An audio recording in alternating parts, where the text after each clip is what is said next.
শত্রুকে মেরে ফেলার দাজ্জাল বান। সম্মানিত ভিউয়ার্স, আশা করি সকলে ভালো আছেন। আজকে আপনাদের সামনে একটা মৃত্যু বান বিদ্যা নিয়ে হাজির হলাম, যে মৃত্যু বানের মাধ্যমে আপনি আপনার শত্রুকে একেবারে মেরে ফেলতে পারবেন। এটা একটা মূলত দাজ্জাল বান। তো মূলত এই বানটা এতটাই পাওয়ারফুল যে মাত্র 3 দিনের ভিতরে আপনি আপনার শত্রুকে একেবারে শেষ করতে পারবেন। সে যত দূরে থাকুক, যেখানে থাকুক, শুধুমাত্র তার নাম এবং বাবার নাম জানা থাকলেই চলবে। সেক্ষেত্রে ভিউয়ার্স, কীভাবে কাজটাকে করবেন আমি পূর্ণাঙ্গ নিয়ম আপনাদেরকে বলে দিব।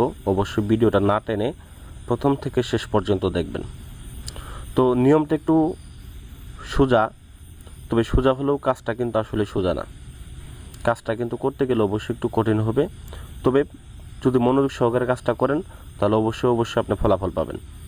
তবে প্রথম দিকে আপনাদেরকে এই কাজটা করার ক্ষেত্রে কয়েকটা জিনিস মানতে হবে, যে অবশ্যই আপনাকে পবিত্র হইতে হবে। এই কাজটা করার ক্ষেত্রে পবিত্র হয়ে একটা আসন করে বসবেন এবং যে সকল জিনিসগুলো সংগ্রহ করবেন সেটা হচ্ছে 7টা কবরের মাটি সংগ্রহ করবেন। আপনারা 7টা পুরাতন কবরের মাটি সংগ্রহ করবেন। অবশ্যই 7টা কবরের মাটি হইতে হবে। এবং এই যে স্ক্রিনের ভিতরে একটা নকশা দেখতেছেন, এই নকশাটা আপনাদের প্রয়োজন হবে। এই নকশাটা খুবই পাওয়ারফুল। আমি কয়েকবার কাজ করেছি, ফলাফল পাইছি, বিদায় আপনাদেরকে দিলাম। তো এই নকশাটাকে সংগ্রহ করতে হবে এবং নিচে অবশ্যই শত্রুর নাম, শত্রুর বাবার নামটা লিখতে হবে এবং নামগুলা খুবই সতর্কতার সাথে অরিজিনাল নেবেন। কারণ আপনারা দেখা গেছে অনেক সময় কাজ করেন, কাজ হয় না, কাজের সমস্যা হয়। তো সঠিক কাজ যদি না করেন, দেখা গেছে একটু পরিশ্রমের কাজ যেগুলো করেন না, যেগুলো সহজ দেখেন ওইগুলাই করেন, কিন্তু ওইগুলো তো কাজ হয় না।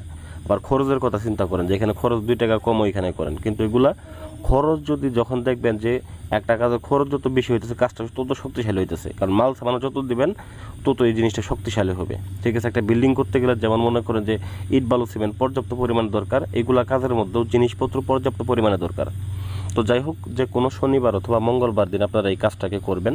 শনিবার মঙ্গলবার দিন আসন করে বসবেন। আসনটাকে অবশ্যই ধূপ জ্বালিয়ে এবং গোলাপ জল ছিটিয়ে আপনারা আসনটাকে পবিত্র করে নেবেন এবং ধ্যান সহকারে বসবেন। বসার পরে 7টা কবরের মাটি যে সংগ্রহ করেছিলেন, সেই 7টা কবরের মাটি দিয়ে আপনারা 7টা পুতুল বানিয়ে নেবেন।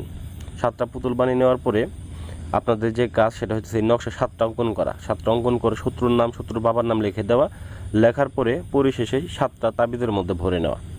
7টা তাবিজের মধ্যে নকশা ভরে নেবেন। ভরে নেওয়ার পরে সেই পুতুলগুলার ভিতরে একটা করে তাবিজ ভরে দেবেন। 7টা পুতুলের ভিতরে 7টা তাবিজ ভরে দেবেন। ঠিক আছে, এটা হইতেছে আপনাদের প্রাথমিক কাজ। ভরে দেওয়ার পরে আপনাদের মনের ভিতরে ধ্যানে প্রাণে একটা জিনিসে রাখতে হবে, যে আপনি শত্রুটাকে একবার শেষ করতে চাইতেছেন, শত্রুটার প্রতি রাগান্বিত ভাব আপনাকে রাখতে হবে। সেই ক্ষেত্রে এই যে আলপেনগুলো দেখতে পাইতেছেন স্ক্রিনের ভিতরে, এই আলপেনগুলো আপনারা এক একটা করে ওই শত্রুর বুকের ভিতরে, মানে ওই পুতুলটার বুকের ভিতরে আপনারা গেঁথে দিবেন। তো গেঁথে দেওয়ার পরে এই পুতুলগুলাকে সম্পূর্ণ আকারে আপনারা নিয়ে যাবেন। যে 7টা কবর থেকে আপনারা মাটি সংগ্রহ করেছিলেন, ওই 7টা কবরের কাছে যাবেন এবং কি যে কবর থেকে যে মাটি সংগ্রহ করে যে পুতুল তৈরি করেছিলেন, ওই পুতুলটাকে ওই কবরের পায়ের কাছে আপনারা পুঁতে দিয়ে আসবেন। এতটুকুই কাজ। তো এটাকে কাজ হচ্ছে কিনা সেটা বোঝার উপায়টা কি? উপায় হচ্ছে একটা নকশা অঙ্কন করবেন, শত্রুর নাম, শত্রুর বাবার নাম লিখবেন। লেখার পরে পরিশেষে আপনারা ওই নকশাটাকে, আমি অন্য আর একটা ভিডিওতে বলে দিয়েছিলাম যে গঙ্গার পানি বা নদীর পানি, যে পাকের পানিগুলো আছে, এই পাকের পানি আনার পরে একটা কলসির মধ্যে রেখে ওই তাবিজটা সেখানে দিয়ে তার মুখটা বন্ধ করে দেবেন। যদি পানি কালো হয় তাহলে ভাববেন আপনার কাজ হইতেছে, আর যদি পানি ওই রকম থাকে তাহলে ভাববেন আপনার কাজটা হচ্ছে না। তবে আরেকটা কথা আমি বলি নাই, যেটা হচ্ছে যে এই নকশাটা অঙ্কন করবেন কোথায় এবং কি দিয়ে অঙ্কন করবেন। আসনের ভিতরে অঙ্কন করবেন, তবে যে জিনিসটার উপরে অঙ্কন করবেন সেটা হচ্ছে হরিণের চামড়া। হরিণের চামড়ার উপরে অঙ্কন করতে হবে, অরিজিনাল হরিণের চামড়াই হতে হবে। যদি কাগজের উপর অঙ্কন করেন তাহলে কিন্তু কাজ হবে না। এবং কালি হিসেবে ব্যবহার করতে হবে সেখানে শুকরের রক্ত হিসেবে, শুকরের রক্ত যদি না দেয়, আপনাদের কুকুরের রক্ত দেন বা আপনি খাসির রক্ত দেন, তাহলে কিন্তু আপনার কাজটা হবে না।